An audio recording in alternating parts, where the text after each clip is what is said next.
Hey, what's up guys? Welcome back to my channel. I have a really card trick to show you today, so grab a deck of cards and let's get started. Do you want me to?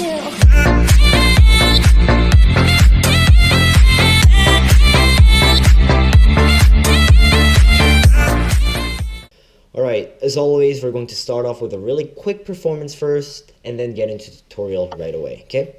Right now, I have a deck of playing cards in my hands where all the cards are different, okay?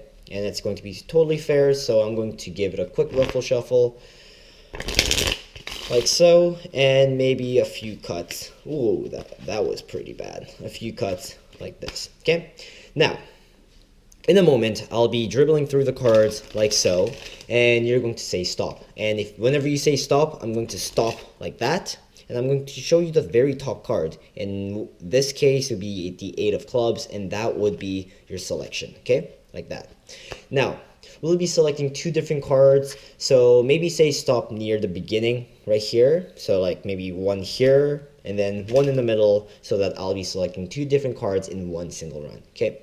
Now, let's say you said stop near the beginning like this, and that will be your first selection. And don't worry, I'm not looking at the camera right now, so I have no clue what the card is, okay?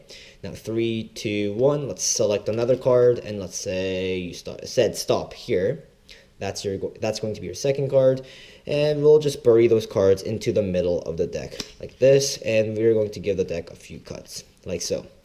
And actually, to be a bit more fair, I'm going to give it a quick shuffle like this, and maybe a quick cut like so. So I have no clue where the cards are at the moment. And to make it a bit more interesting, we're going to pick another card and maybe name a number between 5 and let's say 25. And let's say you said 16. 16 is a pretty good number. So 1, 2, 3, 4, 5, 6, 7, 8, 9, 10. 1, 2, 3, 4, 5, 6. That would be 16.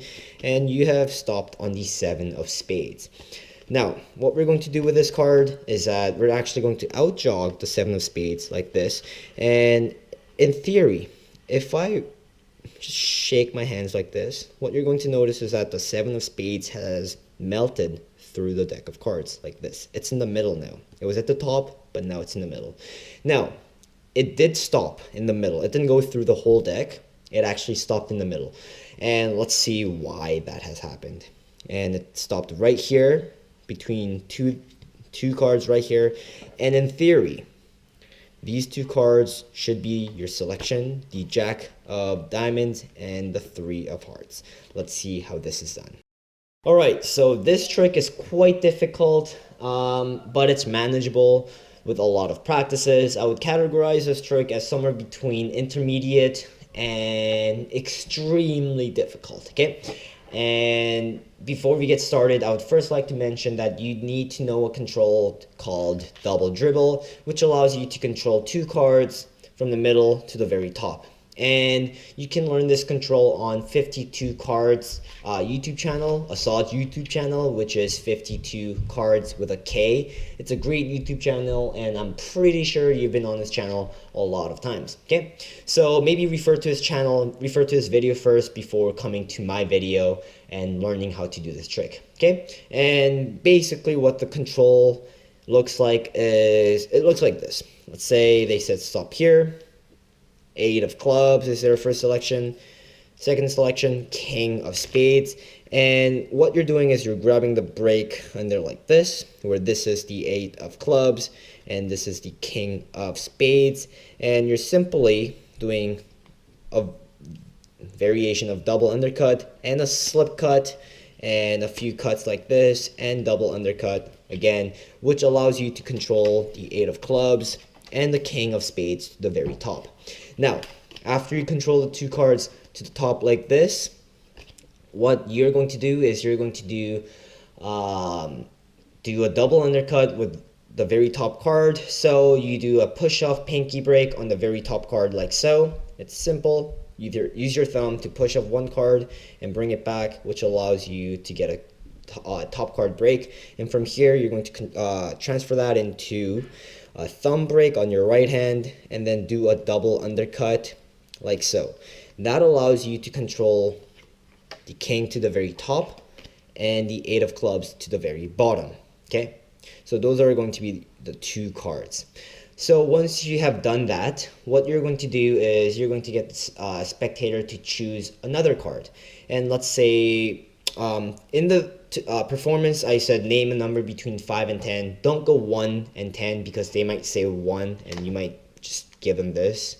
So go 5 and 10, which forces them to choose a number between the range, and you have more control over them psychologically without them knowing. Okay, so let's say they said 5, 1, 2, 3, 4, 5. You're going to show them the card, super fair, and do like a flourish if you want to, like this.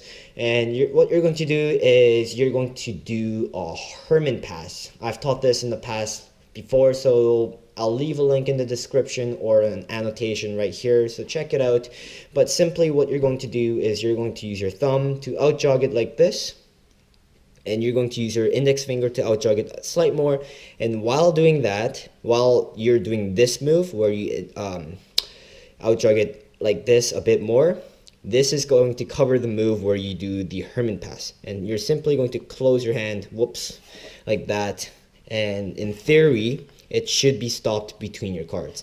I kind of messed up there, the king and the 8, right? So from here, you're simply going to do a Herman pass like this, and then that allows you to make it seem like the card has dissolved into the middle of the deck. And what you can do from there is you can show that it has melted to the cards that the spectator has chosen, the king of spades and the 8 of clubs. Now, before I cut off here and end the video, there is a little variation that I would like to show you, which is going to be a lot easier if you do not know how to do the Herman pass. But it could be a bit more difficult, okay? After you control the king of spades or the 8 of clubs to the very top and the other card to the very bottom, what you're going to do is you're going to select another random card like this, do the same thing, and from here you're going to show what it is, and you're going to simply spin the cards like this and throw it up. And while you're doing that, you're going to catch it between the top card and the bottom card by doing a Charlier cut. So it's going to look like this. It's a really difficult move. But if you know how to throw cards and if you know how to do a Charlier cut really well, maybe you can do this this variation instead, and it might look a lot fancier. From there, you can spread the cards like this, and you can show that it has stopped on the 8 of clubs and the king of spades. So that's it for this tutorial. I hope you enjoyed it, and I will see you guys next time. Peace.